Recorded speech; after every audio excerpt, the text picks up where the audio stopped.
로마서 강의 18번째, 오늘 두 개의 원맨쇼 두 번째 말씀, 예수 그리스도의 원맨쇼 구원과 영생이라는 제목으로 함께 은혜 나누시겠습니다.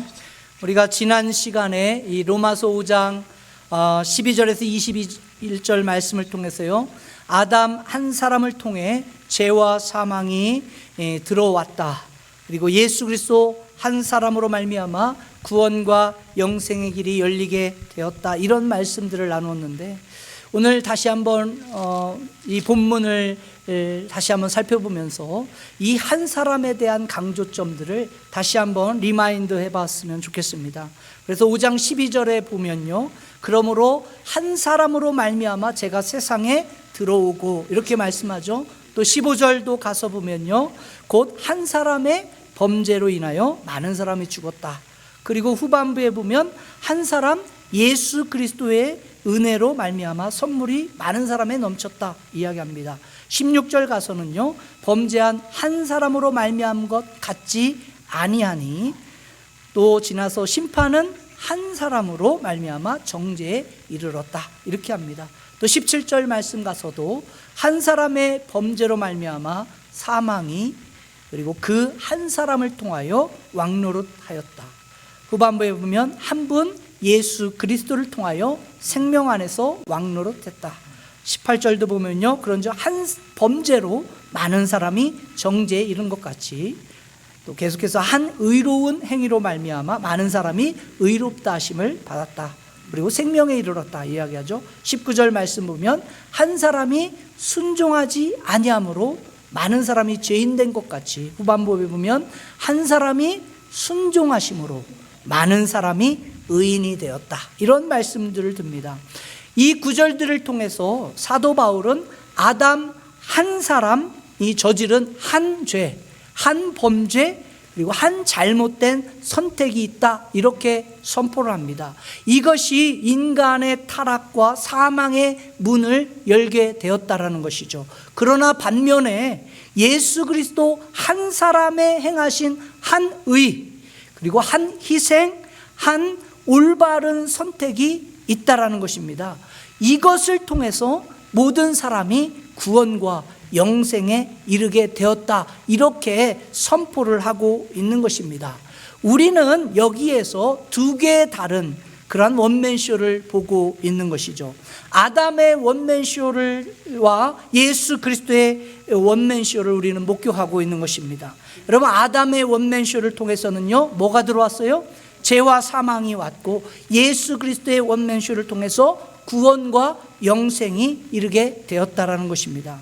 지난번에 우리가 이 아담의 원맨쇼를 통해 인간의 죄와 사망이 어떻게 들어왔는가, 우리는 창세기 1장에서 3장의 그런 말씀들을 통해서 하나님의 창조의 원리 가운데 어떻게 인간이 타락하고 범죄하게 되었나, 이러한 사실들을 자세하게 살펴보게 되었던 것입니다. 우리가 이렇게 아담 한 사람을 통해 인류 가운데 죄와 사망이 왔다라는 말씀을 들을 때 아마도 여러분들의 마음속에는 이와 같은 의문을 가지게 될 것입니다. 무엇이냐면, 아니 어떻게 해서 아담 한 사람이 죄를 지었다고 해서 온 세상의 모든 사람을 정죄할 수가 있는가? 그리고 그 모든 사람이 죄와 사망에 이를 수 있는가? 이것은 너무 불공평한 거 아닌가? 하나님이 공평하시고 정의로운 분이시라 이렇게 말하시는데 어떻게 이와 같이 불공평하게, 불공정하게 우리 인간을, 사람을 대할 수 있는가? 이런 생각을 가질 수 있는 것입니다. 솔직하게 얘기해서 아담이 범죄할 때 에덴 동산에 있었던 분 계세요? 없잖아요. 다 에덴 동산에 있지도 않았고, 사실은 아담이 한 일은 아담이 했지 사실 나하고 무슨 관계가 있는가, 이렇게 생각할 수 있는 것이죠. 과연 아담 한 사람의 죄 때문에 내가 이렇게 죄와 사망이라는 그러한 고난을 받는 것이 정당한 것인가 하는 이러한 의문을 가질 수 있다라는 것입니다. 여기에 대한 대답으로 오늘 본문 12절 후반부를 보면 뭐라고 말씀하냐, 이와 같이 모든 사람이 죄를 지었으므로 어떻게 했대요? 사망이 모든 사람들에게 이르렀다. 이 구절을 통해 우리가 좀 집중적으로 살펴볼 수 있는데, 여기에서 여러분 이와 같이 모든 사람이 죄를 지었다 라는 이 말의 뜻은 아담 한 사람이 죄를 지었는데 모든 사람이 죄를 지었다라고 보고 있다라는 것입니다. 다시 말해서 아담과 우리 인간을 어떻게 취급하는 거예요? 동등한 입장에서 똑같이 취급을 하고 있다라는 것이죠. 사실 선뜻 이러한 사실에 대해서, 내용들에 대해서 우리가 쉽게 억셉트하고 이해하기는 사실 쉽지 않은 그러한 논리죠. 왜냐하면 앞에서 반문했던 것처럼 아담이 죄를 지었을 때 솔직한 이야기해서 나는 태어나지도 않았는데 어떻게 해서 그 아담의 죄가 다 내 죄가 돼가지고 내가 이런 죄인된 상태에 있냐 라고 이렇게 반문을 가지기 충분한 이유가 있습니다. 사실 이 본문의 내용들은 우리가 사실 쉽지 않은 그러한 내용들이죠. 그래서 사실 이 본문의 내용을 가지고 신학자들은 크게 세 가지의 분류를 해서 이렇게 설명을 한 것을 보게 됩니다. 견해를 가지고 있는데, 먼저 이 12절의 말씀에 이와 같이라는 이 관계대명사를요 남성으로 해석하는 경우입니다. 그래서 아담의 죄가 인류에게 유전이 되었다 라고 보는 것이죠. 그것을 소위 얘기해서 유전설이다 이렇게 이야기를 하는데, 아담이 범죄함으로 말미암아 부패한 모든 본성을 모든 인간들에게 어떻게 됐다는 거예요? 유전적으로 물려받게 되었다는 것입니다. 그렇기 때문에 타락한 아담에게 물려받은 유전적인 그 죄의 본성이 우리 인간들에게 다 어떻게 한다는 거예요? 내려왔기 때문에 우리 인간은 태어나는 순간 죄인으로 태어날 수밖에 없고 죄를 지을 수밖에 없다라는 거예요. 이게 유전설인데 이것을 주장하신 분이 성 어거스틴이라는 그러한 분이십니다. 그리고 또 다른 견해가 있는데, 그게 뭐냐면 이 12절에 이와 같이 이러한 관계의 대명사를 중성으로 봐가지고 해석하는 경우입니다. 그래서 아담이 범죄했던 것과 똑같은 방식으로 우리 인간도 뭐 했다라는 거예요? 똑같이 죄를 지었기 때문에 죄인이라는 것이죠. 아담의 죄를 인간이 동일하게 모방을 한다라고 이렇게 보는 것입니다. 이것을 소위 얘기해서 모방설이다 이렇게 이야기합니다. 아담의 행동을 그대로 모방해서 인류가 다 죄를 지었기 때문에 죄인이다 이렇게 이야기하죠. 좀 더 쉽게 설명을 하자면요, 아담의 죄는 아담의 죄인 것이고 인간의 죄는 인간의 죄다, 나의 죄다라고 이렇게 이야기하는 것입니다. 그래서 아담의 죄에 대한 책임은 아담이 지는 것이고 나의 죄에 대한 책임은 내가 지는 것이다 이렇게 보는 것이죠. 이와 같은 입장을 견지하는 대표적인 인물이 이 펠라기우스라고 하는 영국 출신의 수도사였는데요. 여러분, 어느 것이 옳은 해석일까요? 사실 이 두 해석 가운데 둘 다 조금씩 약점이 다 있는 것입니다. 첫 번째로 이 어거스틴이 말한 것처럼 죄가 유전됐다라는 이 해석은요, 우리 모두가 죄인이다, 유전됐기 때문에 죄인이다 라고 설정해 놓은 것까지는 굉장히 좋죠. 맞죠? 우리 모두는 죄인이죠. 그러나 여기에 한 가지 좀 약점이 드러나는 게 뭐냐면, 죄가 유전되었다라고 설명했을 때 예수님께서 성육신 했다, 예수님이 누구를 통해 이 땅에 나오셨어요? 동정녀 마리아를 통해서 나왔는데 죄가 유전이 됐다 이렇게 얘기하면 마리아가 어떻게 되는 거예요? 마리아가 죄가 있어요, 없어요? 마리아가 죄가 없어야지 예수님도 죄가 없게 되잖아요. 근데 마리아는 죄가 있어요, 없어요? 예, 그게 맹점이 되는 거예요. 예수님께서 죄 없이 아무 상관없이 이 땅에 태어나려면 예수님을 잉태한 마리아가 죄가 없어야 되는데, 여러분, 마리아가 죄가 있습니까, 없습니까? 마리아도 인간이니까 당연히 죄가 없죠. 만약 마리아가 죄가 없으려면 누구도 또한 죄가 없어야 돼요. 마리아의 어머니도 죄가 없어야 되잖아요. 이게 굉장히 설명이 난해하게 된다라는 것입니다. 이런 면에서 볼 때 이 죄가 유전적으로 전해졌다 이렇게 이야기하게 되면 예수님이 죄 없이 탄생하신 이 사건에 대해서 설명하는 것이 굉장히 좀 어려움에 봉착하게 되는 것입니다. 그렇다고 해서 이 펠라기우스가 얘기한 것처럼 아담의 범죄한 것은 아담의 것이고 우리하고 아담하고는 전혀 상관이 없다 이렇게 해석하는 것은 사실 좀 더 심각한 문제가 있죠. 저와 여러분들에게 죄의 본성이 있습니까, 없습니까? 죄의 본성은 다 있는 것입니다. 우리는 태어나면서부터 어떻게 태어났어요? 죄인된 모습으로 태어나죠. 죄의 본성을 갖고 태어난 것입니다. 여러분, 우리 모두는 죄의 본성을 가지고 태어나죠. 그래서 여러분, 아주 어린 아이들도요, 죄 짓는 것은 가르치지 않아도 죄를 져야 안 져요? 죄 짓는 것은요, 가르치지 않아도 죄를 짓습니다. 인간의 본성 자체는요, 탐욕이 있고 죄로 오염됐기 때문에 죄를 짓는 것은 이렇게 짓는 거야. 가르치지 않아도 죄를 짓게 되는 거예요. 한 달 전인가요? 우리가 금요 성령 집회 이렇게 할 때 제 아내가 맨 뒷자리에 이렇게 앉아 있다가 뒤를 딱 돌아봤는데 우리 저쪽에 이제 창고 문이 살짝 열려 있는데 거기에 승준이하고 예담이가 거기 딱 있으면서 막 이렇게 장난치고 있는 거예요. 그래서 무슨 일 있나 하고서 우리 아내가 딱 가서 벌렸더니 애들이 문을 꽉 닫더래요. 그래가지고 위험하잖아요. 거기 창고에 들어가서 애들만 있으면. 그래서 문을 열려고 했더니 문이 딱 잠기더래요. 그래가지고 위험하니까 큰 소리로 빨리 문 열으라고 이렇게 소리치니까 이 아이들이 문을 열면서 뭐라고 했냐면, 우리 아이스크림 안 먹었어요. 언제 물어봤어? 예. 이거 선수 치는 거예요. 여러분, 죄를 짓는 것은요, 교육하지 않아도 죄를 짓는 거예요. 왜 그런가 하면 인간의 죄된 본성은요, 가지고 태어나기 때문에. 근데 우리 무방설은 이것을 참 설명하기 어려워지는 거예요. 그러므로 아담의 범죄가 우리에게 미치는 탓이 없다, 이렇게 해석하면 뭔가 심각한 문제가 생기게 되죠. 오늘 본문의 말씀을 여러분이 생각할 때 아담의 죄가 유전되었다 이해를 해도 뭔가 문제가 있고, 혹은 아담의 죄는 우리와 상관이 없다 이렇게 설명해도 문제가 있게 되죠. 실제로 오늘 본문의 말씀을 자세히 보게 되면요, 사실 굉장히 다루기 쉽지 않은 내용이지만, 그런데 자세히 보면 한 가지 중요한 포인트를 우리가 잡게 되는데, 그 내용은 뭐냐면, 오늘 본문을 통해서 사도 바울이 우리에게 이야기하고 있는 건 뭐냐면, 인류의 대표자가 누구냐 하는 것입니다. 거기에도 관심이 있다라는 것을 발견하게 되는 것이죠.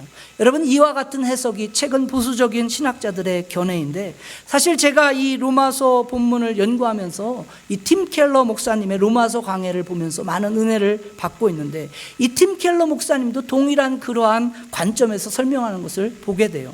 즉, 아담은 육체를 가진 우리 모두의 뭐가 된다라는 거예요? 대표자가 된다라는 설명입니다.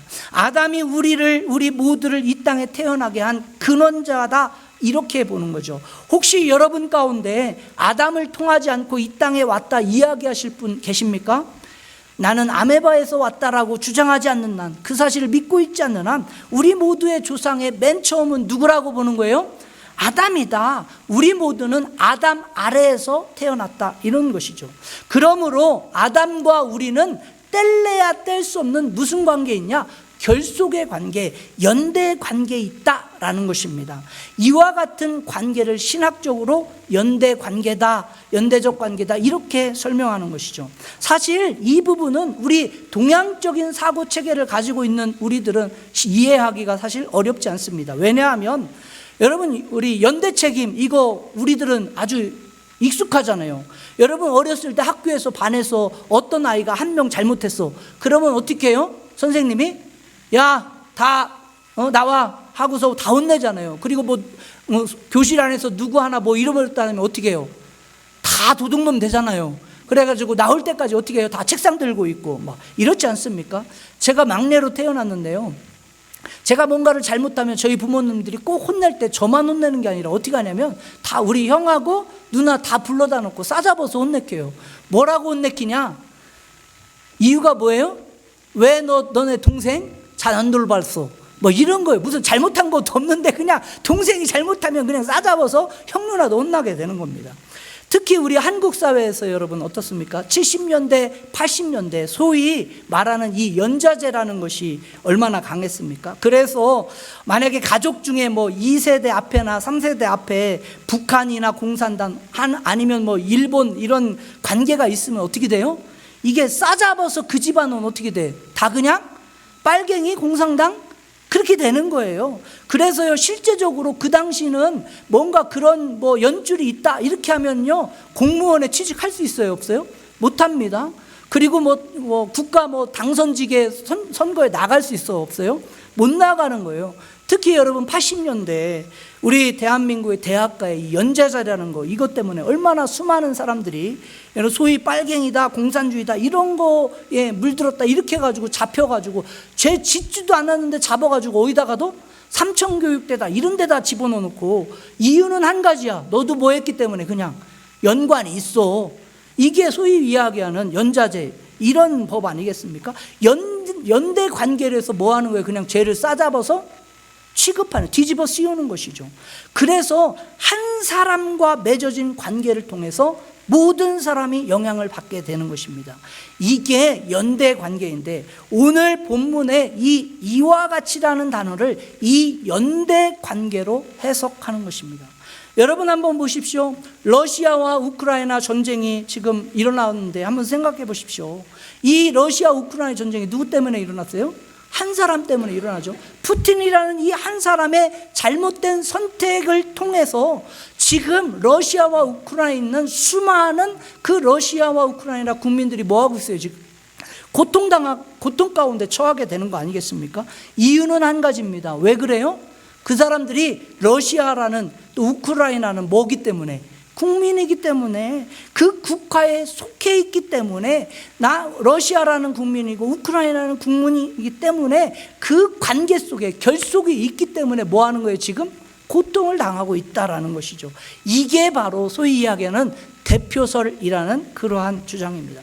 그래서 오늘 말씀 속에 우리가 아담 아래에서 태어났기 때문에 여러분이 잘났건 못났건 내가 죄를 짓지 않았건 상관하지 아니하고 법적으로 하나님이 보실 때는 다 어떠한 상태에 있다? 죄인 된 상태에 있다라고 이렇게 보는 것입니다. 그러므로 우리는 죄를 범할 수 있는 상태, 그리고 또한 어떤 죄를 지을 수밖에 없는 그러한 아담의 뭐 아래? 씨 아래, 아담의 이 범죄 아래 있다라는 것입니다. 그러므로 아담의 후손으로 우리는 죄인으로 태어났을 뿐만 아니라 이 땅을 살아가는 동안에 실제적으로 죄를 져요, 안 져요? 범하고 있다는 것. 그렇기 때문에 우리가 죄인이 되었고 그 결과로 죽음이 다스리는 인생이 되었다라는 그러한 말씀인 것입니다. 여러분, 오늘 저와 여러분들의 인생 가운데 수많은 고통과 죄악의 경험을 하는 이유는 한 가지입니다. 바로 여기에 있는 것입니다. 우리 인간은요, 아무리 나 혼자 열심히 살아간다 해도요, 뭐 할 수밖에 없어요? 고통 가운데 있을 수밖에 없습니다. 아픔이 있을 수밖에 없어요. 죄악 가운데 놓일 수밖에 없습니다. 상처가 있을 수밖에 없어요. 결국 아담의 씨 아래에 있는 모든 인간은요, 그 마지막이, 결과가, 종착역이 어디라는 거예요? 사망, 죽음이라는 거예요. 그 종착역으로 달려갈 수밖에 없는. 왜 그렇습니까? 근본적인 이유가, 여러분, 우리 모두가 처음부터 누구 헤드 아래에 있었기 때문에, 아담이라는 헤드 밑에 있어서 죄와 사망 가운데 가져온 이 아담의 씨 안에서 태어났기 때문에 그런 것이라는 거죠. 그러므로 우리 아담의 씨 안에서 태어난 인간의 본성은요, 죄를 지을 수밖에 없는 상태에 놓여 있는 것입니다. 불순종의 자녀로 죄의 종노릇하는 그러한 인생이라는 것이죠. 그러나 하나님께서는요, 아담 한 사람의 이 원맨쇼만으로 이 세상을 끝내버리신 게 아니라는 것입니다. 만약에 그렇다면 참으로 억울하고 답답한 인생이겠지만, 하나님께서는 두 번째 아담인 누구를 통해서? 예수 그리스도를 통해 또 다른 원맨쇼를 준비하시고 펼치셨다라는 거예요. 그 또 다른 원맨쇼가 누구예요? 바로 예수 그리스도라는 거예요. 자, 이제 이 예수 그리스도의 원맨쇼를 우리가 한번 오늘 구체적으로 살펴보는데, 먼저 로마서 5장 14절의 말씀을 같이 한번 읽어보시도록 하겠습니다. 로마서 5장 14절 같이 읽습니다. 시작. 그러나 아담으로부터 모세까지 아담의 범죄와 같은 죄를 짓지 아니한 자들까지도 사망이 왕노릇하였나니 아담은 오실 자의 모형이라. 자, 아담은 오실 자의 모형이다, 이렇게 이야기했습니다. 여기서 이 모형이라는 말씀이요, 티포스라는 헬라어인데, 이게 여기에서 나온 그 영어 단어가 바로 모형론이라는, 타이폴라지라는 그러한 단어인 거예요. 무슨 내용이냐면 형태는 똑같아요. 하지만 뭐가 달라? 내용이 다른 것이요. 그래서 다른 사람과 뭐 하게 되는 거예요? 비교하게 되는 그러한 내용인 것입니다.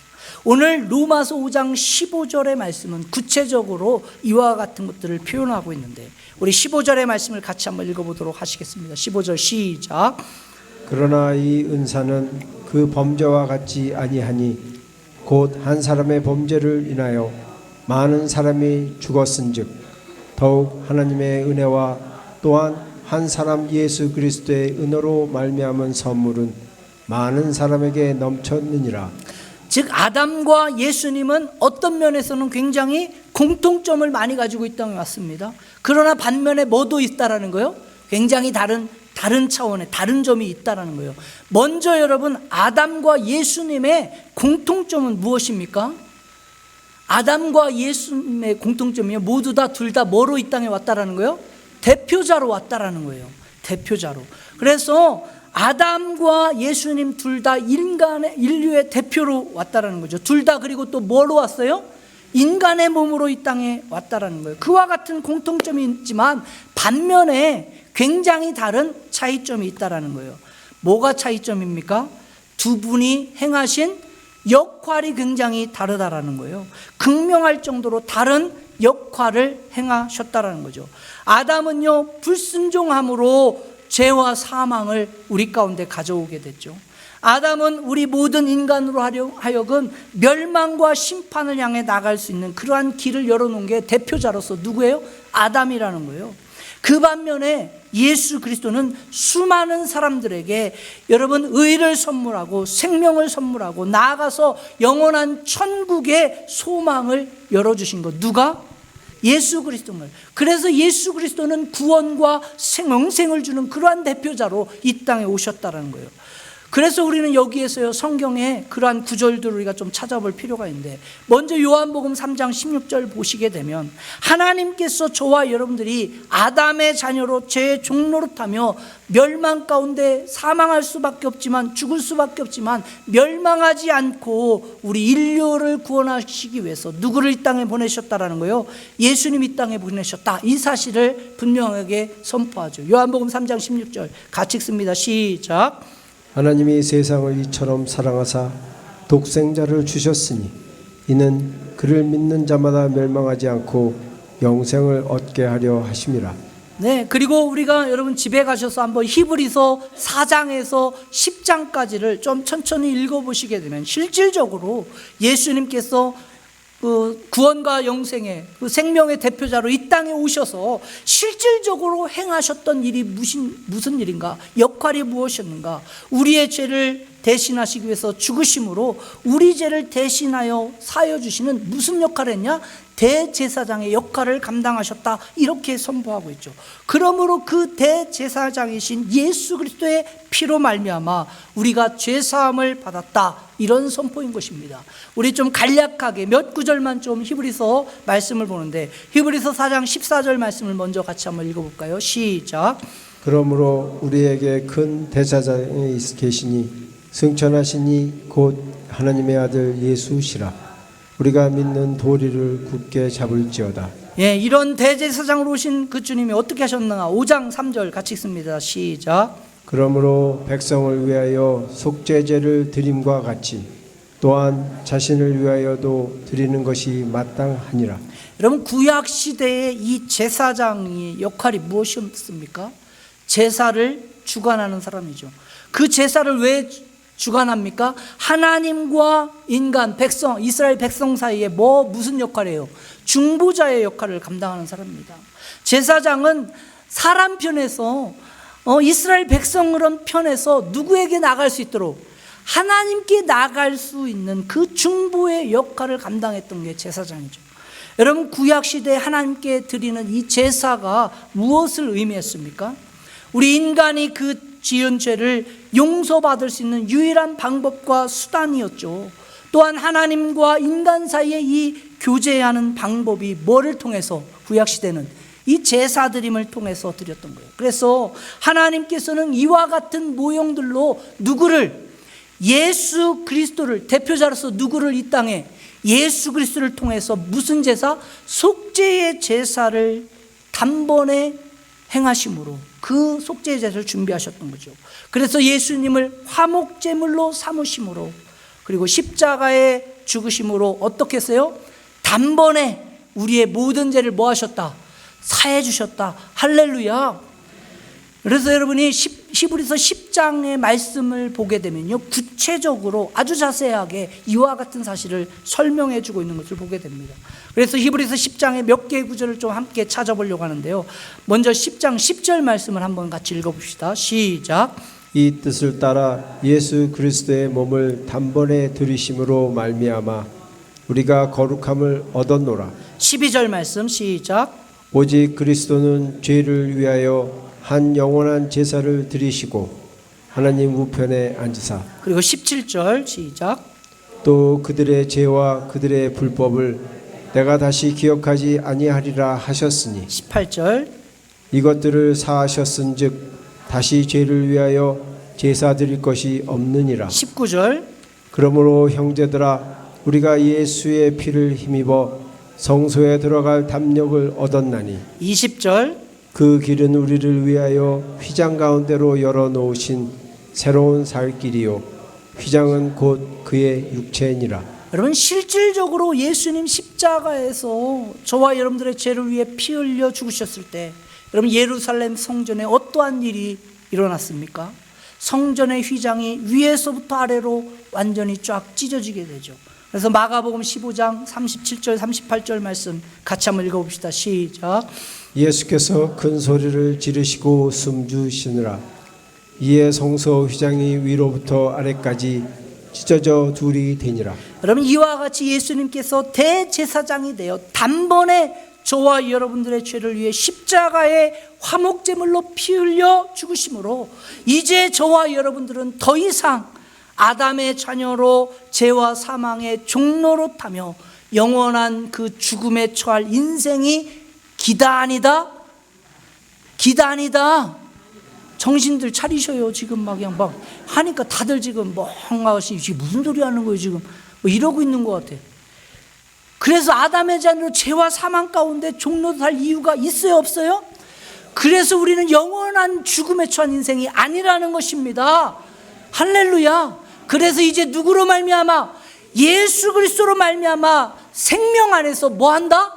왕노릇하여 영생의 삶으로 옮겨지게 되었다. 할렐루야. 이 선포가 오늘 로마서 오늘 본문의 선포예요. 그래서 로마서 5장 17절 말씀에 사도 바울이 이렇게 선포하는 거예요. 같이 한번 큰 소리로 읽습니다. 시작. 한 사람의 범죄로 말미암아 사망이 그 한 사람을 통하여 왕노릇하였은즉 더욱 은혜와 의의 선물을 넘치게 받는 자들은 한 분 예수 그리스도를 통하여 생명 안에서 왕노릇하리로다. 여러분, 거기에 그 구절에 동그라미 치시고 별표 5개 하시고 여러분 이거 외우셔.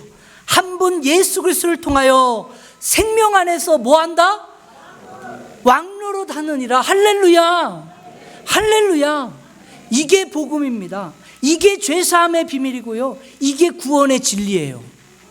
그러므로 저와 여러분들이 아담의 자녀로 죄와 사망에서 정말로 종노릇하고 멸망의 인생으로 살아갈 것인지, 아니면 우리의 대제사장 되신 예수 그리스도를 통해 이 구원과 영생의 삶을 살 것인지 이제 뭐 해야 돼요? 결단하고 선택해야 한다는 거예요. 만약 여러분이 아담의 자녀로, 뒤에 한번 나가셔서 보세요. 아담의 자녀로 죄와 사망의 종노릇하며 멸망의 길을 선택한다면 여러분은 이 땅에서 여러분 어떤 노력을 하든 어떤 성공을 거두든 어떤 화려한 인생을 살아왔다 하더라도 결국은 그 마지막 종착역은 어디라는 거예요?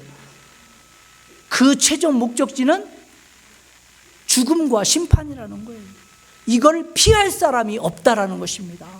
그러나 반면에 여러분이 예수 그리스도를 통해 하나님의 자녀로 구원과 영생의 길을 선택하신다면 여러분은 어떠한 모습, 어떠한 죄악된 모습으로 있다 할지라도, 여러분이 얼마나 누추하고 추잡하고 더럽고 실패한 인생을 살았다 할지라도 예수 그리스도의 그 보배로운 피로 말미암아 구원받고 영생 생명 안에서 왕노릇하며 영원한 생명을 받게 되는 줄 믿습니다.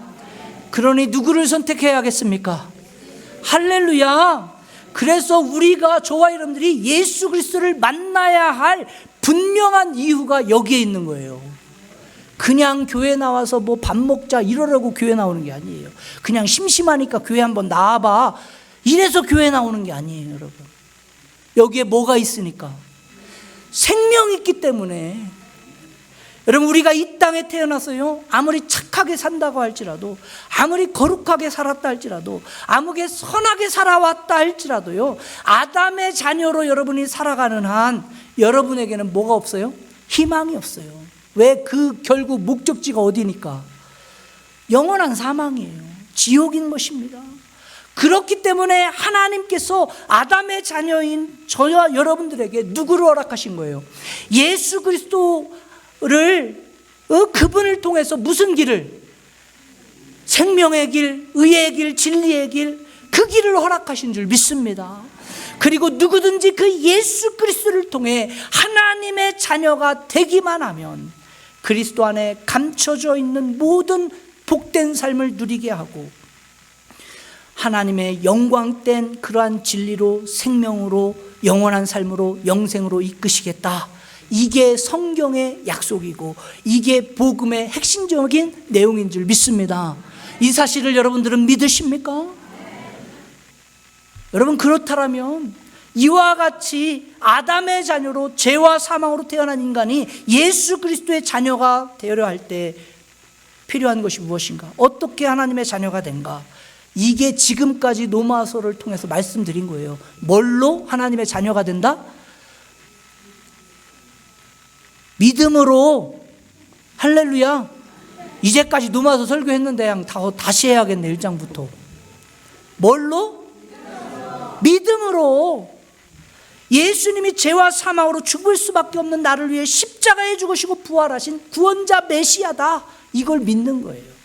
내 삶의 주인이 내가 아니라 예수 그리스도임을 믿는 것입니다. 하나님께서 성경을 통해 약속하시고 성취하신 이 구원의 진리, 복음의 진리를 뭐 하는 거예요? 믿는 거예요.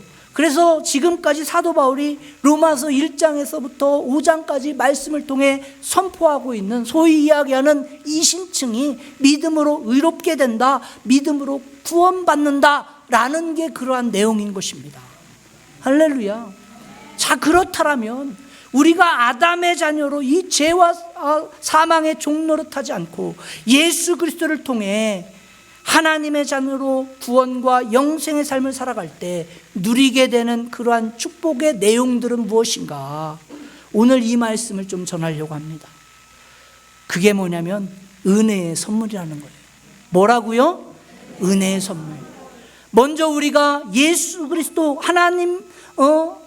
예수 그리스도로 말미암아 하나님의 자녀로 구원과 영생의 삶을 살아갈 때 누리게 되는 첫 번째 축복은요, 은혜의 선물이에요. 은혜의 선물. 15절 말씀을 다시 한번 볼게요. 15절 말씀 같이 읽습니다. 시작.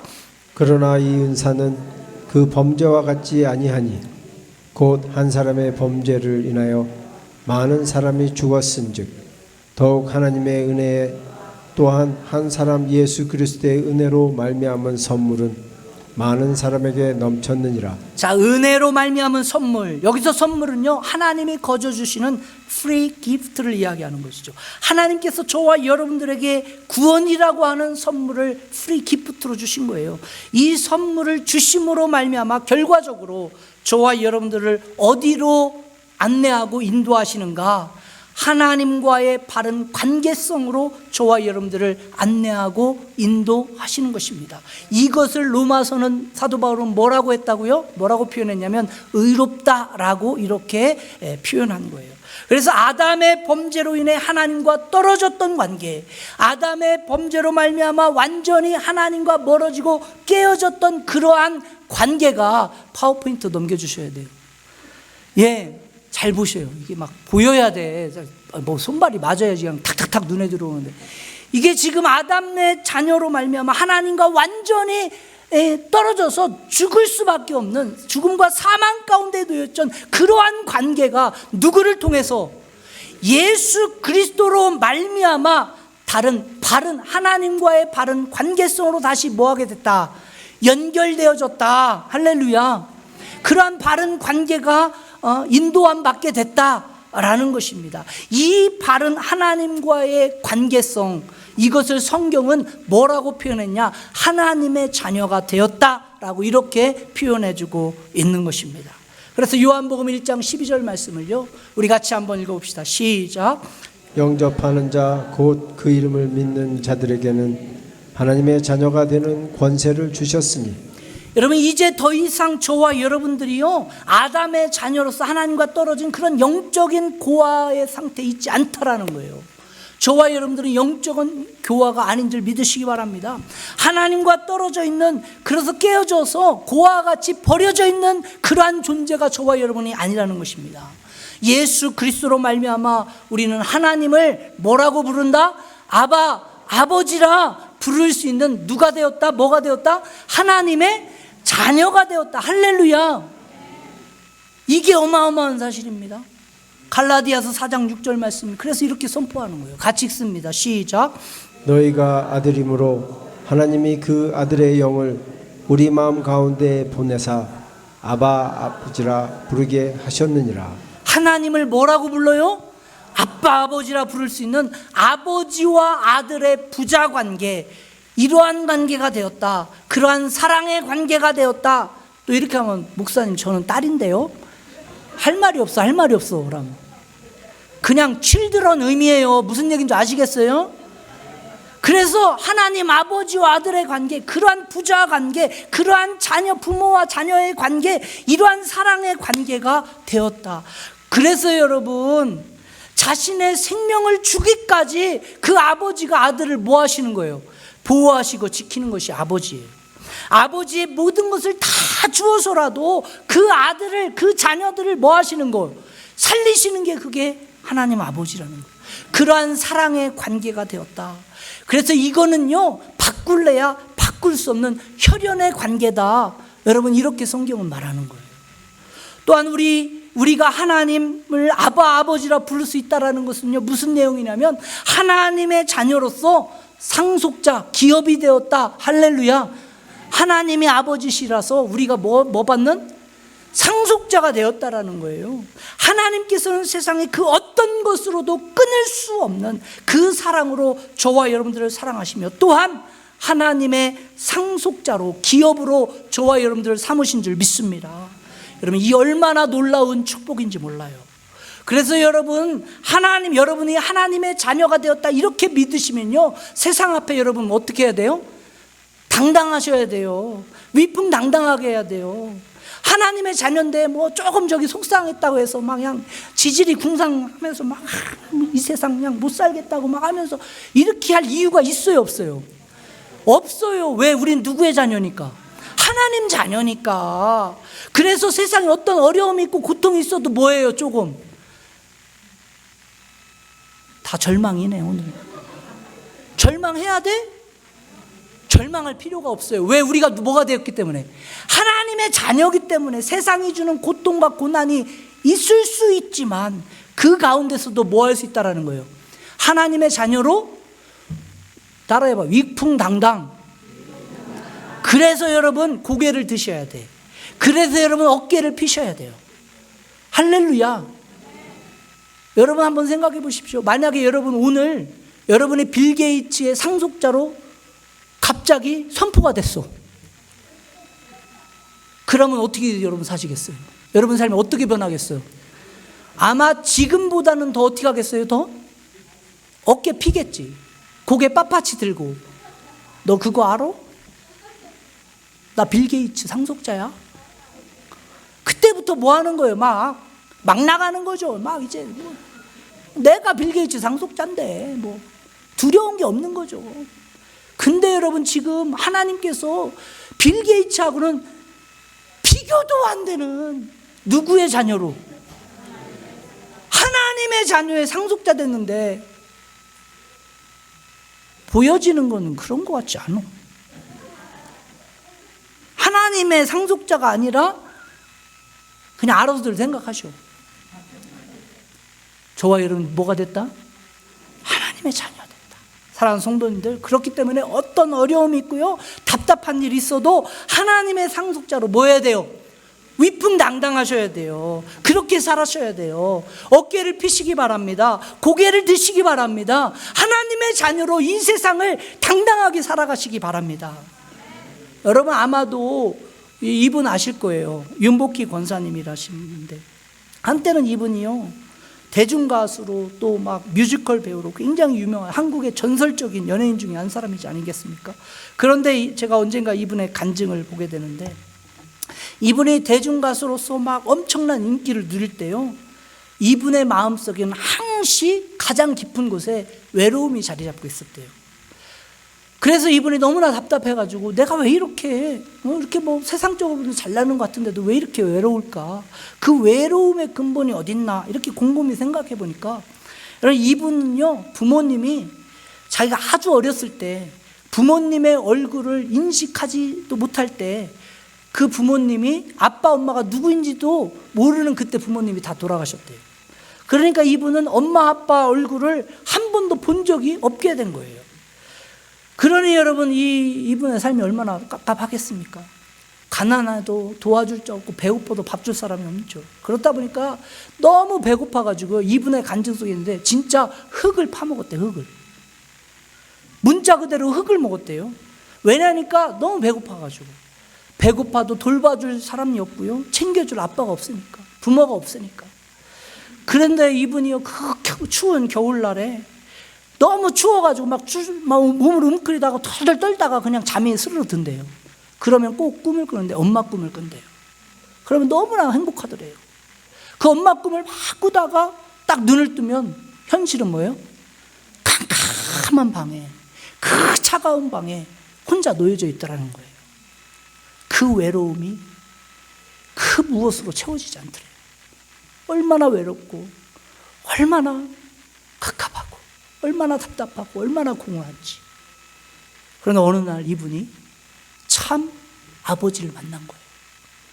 이 아버지는요, 자기의 형편에 상관없고요, 언제나 다가오셔서 안아주시고 먹여주시고 채워주시고 위로해주시고, 혼자 있지 않도록 내가 너를 사랑한다 말씀해 주시는, 항상 자신을 돌봐주시는 참 사랑의 하나님 아버지를 만난 거예요. 이분이 예수님을 하나님 아빠 아버지라 부르신 다음에요, 그때부터 이분이 고백하던 노래가 하나 있대요. 이분이 그 오빠인 윤한기 그 지금 목사님이신데, 그분이 이제 작곡해서 만든 건데, 여러분도 아마 다 아시는 노래예요. 아마 노래방 가서 한 번쯤 자랑하면서 불렀던 노래일 수 있어요. 그게 뭐냐면 여러분이라는 노래예요. 여러분 알아요, 여러분? 내가 만약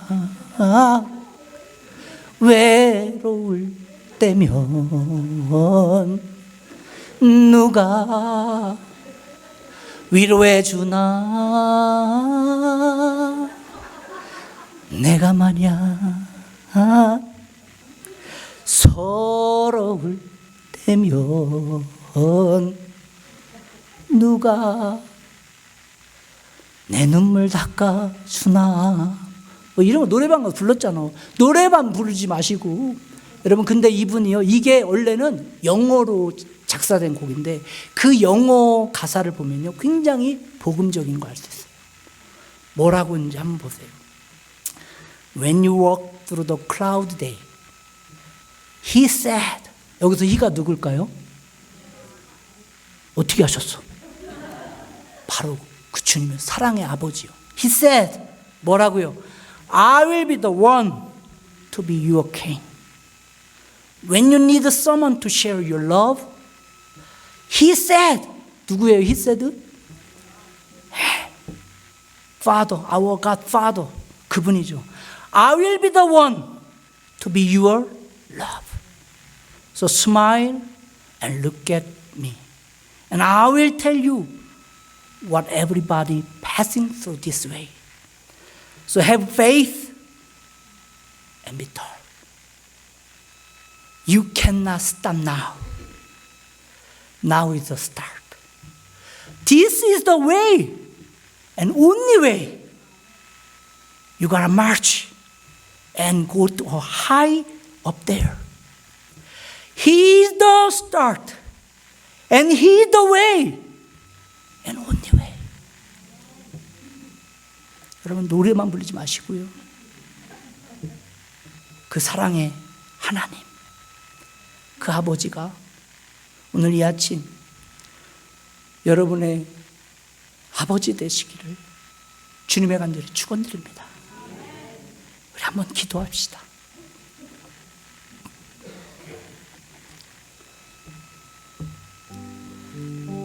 우리 함께 기도하며 결단할 때요, 우리 인류의 소망은 오직 하나밖에 없습니다. 예수 그리스도이십니다. 혹시 여러분 가운데 아직도 아담의 자녀로 이 세상이 전부인 것처럼 죄와 사망을 향해 달려가신 분 계시다면 아직 늦지 않았습니다. 예수 그리스도 통해 주어진 하나님의 자녀됨의 이 선물을 여러분 억셉트 하시기 바랍니다. 여러분이 여전히 아담의 자녀로 죄 아래 종노릇하며 죄와 사망 가운데 살아간다면요, 여러분이 많은 것을 소유하고 아무리 많은 것을 가져도, 여러분이 아무리 화려한 자리에 앉아있다 할지라도 그 최종 목적지는 영원한 죽음이고 영원한 사망인 것입니다. 그러나 이 시간 모든 죄와 사망의 권세를 깨뜨리시고 구원과 영생의 구원 되신 예수 그리스도 앞에 나의 죄악됨을 자복하고 회개하고 겸손히 나가게 되면 여러분 그 최종 목적지는 결코 정죄함 없는 구원과 생명과 평안과 영원한 천국이 기다리고 있는 줄 믿습니다. 오늘 이 시간 여러분 마음 가운데 아직도 예수 그리스도를 영접하지 않은 분 계시다면 이 시간 다른 사람 눈치 보지 마시고 부끄러워할 필요도 없습니다. 믿음으로 결단하시고 아담의 잔으로 사망의 결박을 끊어버리시고 예수 그리스도의 구원과 생명의 길로 나오시는 귀한 시간 있기를 소망합니다. 이 아침 여러분 초청합니다. 그렇게 결단하신 분 있다면 가슴에 손을 얹고 여러분 주님 앞에 그렇게 헌신하십시다. 예수님, 내가 이제까지는 참으로 외로운 삶, 서러운 삶, 그 누구도 내 길을 밝혀주지 않는다라고 믿어왔지만 오늘 주님이 내 인생의 아버지 되심을 고백합니다. 그 주님이 길과 진리요 생명 되심을 고백합니다. 예수 그리스도가 나의 이 모든 죄악을 사하여 주시고 구원자 되심을 믿습니다. 고백합니다. 여러분 결단하시고 기도하십시오. 제가 오늘 이 시간에 주 나의 모습 본에 이 찬양 들으실 때 여러분 그렇게 결단하시고 헌신하시고 주님 앞에 나갔으면 좋겠습니다.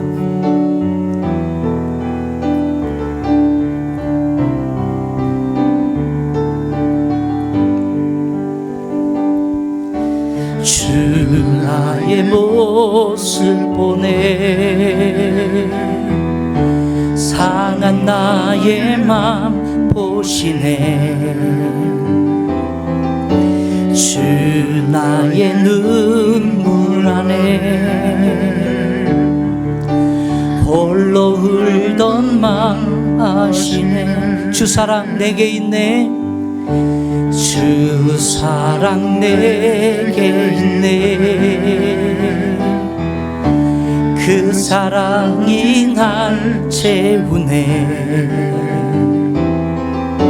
주 은혜 내게 있네. 그 은혜로 날 세우네. 세상 소망 다 사라져가도